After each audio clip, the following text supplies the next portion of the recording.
ఆడ భూమి కొట్టేశాడు. భూమి కొట్టేస్తే అక్కడ బతుకున్నాడు. అమ్మా నాగేంద్ర సరైన గుర్తు పెట్టుకుంటే వదిలేస్తా, లేకపోతే స్థిర చట్టుకుండా ఆ పండగని పీకేస్తామన్నాడు. వాడు వస్తాడు మా అమ్మ వాడు పీకలా అని మా నాన్న కొట్టు ఈ మాటకి నేను రాను, ఈ మాటకి నేను రాను వదిలేమన్నాడు. ఆ ఒట్టు కుదరమన్నాడు. మా తాతల మీద ఒట్టు ఈ మాటకి నేను రాను వదిలేమన్నాడు. కన్న కొత్త బాబు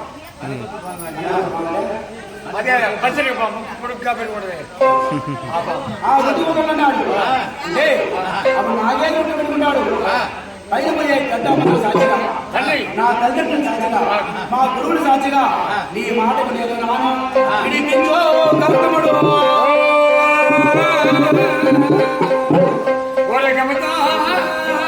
విడిపించో గౌతముడు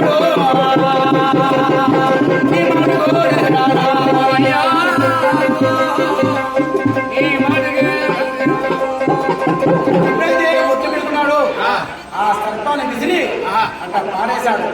ఆ సర్పం మాట్లాడుతుంది, ఏ గౌతమా మా నాన్నమ్మ కొట్టేశాను. అప్పుడు వదులుంటే తిరిగిపోయి నీ ఆదిలో చూసాడు. మా తాతల మీద కొట్టేశాను. అప్పుడు వదులుంటే మళ్ళీ పోయి నీ మురిగి ఉంటుకోడు బతుకుతున్నాడు పోరా అని పుట్లకి వెళ్ళిపోయినాడు. చూడు ఎప్పుడు పుట్లకి వెళ్ళిపోయినాడు. చేటుకి చేటు కలిగింది మారికి. ఇంకా విచారణ ఖండిస్తున్నాడు. యాగ విండలో పెట్టాను సర్వేసు యాగ విండలో పెట్టాను విచారణ ఖండిస్తూనే ఉన్నాడా. ఖండిస్తా ఉత్తరంగా మునం పెట్టే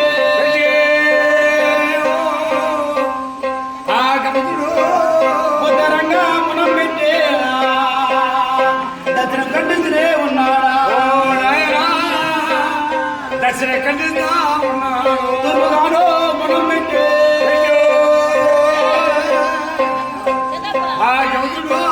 తూర్పుగాను మునం పెట్టే పరమణ ఖండిస్తూనే ఉన్నాడా. ఖండిస్తా ఉన్నాడు. ఎప్పుడైతే వృత్యాన్ని ఖండించాడు దక్షిణ దాసై ఓడుగా నమస్కారం ఒరిగిపోయి ఒరిగిపోతే ఉన్న తన చేతున్న పచ్చల కుడిబాబుతో రెమ్మల కొమ్మలు నరికి అక్కడ కుప్పేశాడు. కుప్పేసి రాత్రి జిల్లా చెప్పుకేశాడు. అగ్నిదేవుడు నేర్చుకున్నాడు. ఒక్కరి మండింది మన్ను ఉన్న మండుతున్నాయి. దాని ఎదురైన ప్రారంభం చెయ్యి రే గౌతమా నీ గుడికైతే పుట్టాడు కానీ అక్కడ అద్దంలో అసలు సంగమయ్యాడు. గుడి పెట్టి మన గుడి తప్పి తగిలి చెల్లిపోతాడు పోరా అని శాపం పెట్టి ఆ పచ్చ వెళ్ళిపోరా అట్లా గిరిగరా అందులో దిగేశాడు. దానికి అర్థమేంటంటే ఒక మునులు అగ్రహార పట్టము అండాదర లేని వాళ్ళు, కూడుగుడు లేని వాళ్ళు, తోడు లేని వాళ్ళు, ఆ వాళ్ళు మాత్రమే అట్లా చేయి పట్టుకొని గుళ్ళు సంతానం చేస్తూ అట్లా వస్తున్నారు.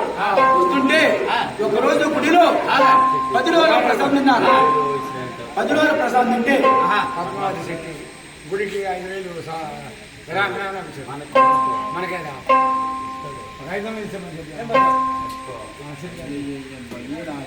సరే మరి పొడిచో అంటే గుళ్ళో ప్రసాదం తింటే ఆ పుట్టు వారికి